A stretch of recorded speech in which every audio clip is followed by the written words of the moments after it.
To add photos to the favorite album on Gallery app on Samsung Galaxy S24 Ultra, open Gallery app and then open the album where the photo you like to add to favorite is in. Tap the desired photo and then tap the white heart icon at the bottom left. The icon will translate as a sign that the selected photo has been added to the favorite album.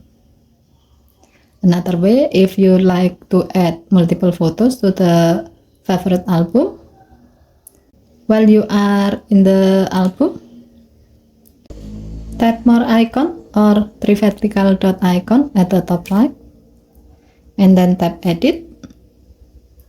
Select the desired photo, tap more icon or three vertical dot icon at the bottom right, and then tap add to favorite to start adding the selected photos to the favorite album. Okay, thank you for watching. Please help to like and subscribe. Have a nice day.